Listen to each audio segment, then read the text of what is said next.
கிறிஸ்துவிலே மிகவும் பிரியமானவர்களே, 22/2/2026 உங்களை சந்திப்பதிலே மகிழ்ச்சி அடைகிறேன். வாருங்கள் ஒரு நிமிடம் பேசுவோம். அன்பு தகப்பன், இன்றைக்கு உங்களோட பாதுகாப்புக்காய் ஜெபிக்கும்படி என் தேவனுடைய சமூகத்தில் வருகிறேன். என் தேவனுடைய நிறைவும் அன்பும் ஆசீர்வாதம் விடுதலும் என்னுடைய வாழ்க்கையிலிருந்து செயல்படும்படி நீர் செய்தபடி ஜெபிக்கிறேன். எல்லா பல்லாப்பு நாசமோச வேலைக்கு விலைக்கு நீங்க பாதுகாத்துக் கொள்ளுங்கப்பா. என் தேவனுடைய கரம் இவரோடு இந்த அற்புதத்தை செய்வதாக. இயேசு கிறிஸ்து சிந்தின பரிசுத்த ரத்தத்தை இவர் மீதும் ஒரு குடும்பத்தின் மீதும் செய்கிற சகல காரியத்தின் மீது பூசுகிறேன். ஆகவே இந்த நாள் முழுவதும் மகிமையிலே அப்பா இவரை வழிநடத்தும்படியாய் ஜெபிக்கிறேன். கிருபை இவருக்கு உண்டாகட்டுமப்பா. உங்களுடைய கோலும் கைத்தலும் இவரை தேற்றி ஆசீர்வதிக்கும்படி நீ செய்தபடியாய் ஜெபிக்கிறேன்.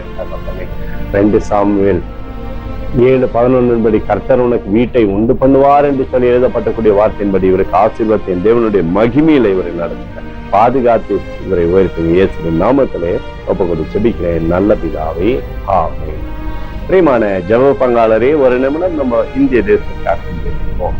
அந்த தகப்பன் 22/2/2026 தேசத்தின் நன்மைக்காய் ஜெபிக்கும்படியாய் நம்முடைய சமூகத்தில் வருகிற இந்திய தேசத்தை நீங்க ஆசீர்வதிக்கும்படியாய் ஜெபிக்கிறேன்ப்பா. தேசத்திலே நன்மை தருவீராக உம்முடைய கிருபை கோலும் கைதலும் தேசத்தை தேற்றட்டும். உடைய அன்பின் பிரசனத்தினால தேசத்தை நிரப்புங்கப்பா. உம்முடைய கிருபை மாத்திரம் தேசத்தில் இருக்கட்டும். எங்களுக்காக அடித்து நொறுக்கப்பட்டு கூடிய இயேசு கிறிஸ்து அவர் சிந்தனை விலையேறப்பட்ட ரத்தத்தை ஒப்பு கொடுப்பேன். கர்த்தருடைய இந்திய தேசத்தில் எழுப்புதலை தரும்படியாய் ஜெபிக்கிறேன். எழுப்புதலை தருவீராக, எழுப்புதலை தருவீராக, எழுப்புதலை தருவீராக, எழுப்புதலை கண்கள் பார்க்கும்படி நீர் ஆசீர்வதிக்கும்படி ஜெபிக்கிறேன். நேற்றும் இன்றும் என்று மாறாதவராக இயேசுவின் நாமத்திலே ஒப்புக்கொண்டு ஜெபிக்கிறேன் நல்ல பிதாவே, ஆமென். பிரியமான ஜெப பங்காளரே, ஆண்டவர் நம்மளுடைய ஜெபத்தை கேட்டிருக்கிறார். இந்த நாள் முழுவதும் கர்த்தராகிய இயேசு கிறிஸ்து நீங்கள் வளரும்படி இந்த வாழ்க்கையை ஆசீர்வதிக்கிறார்.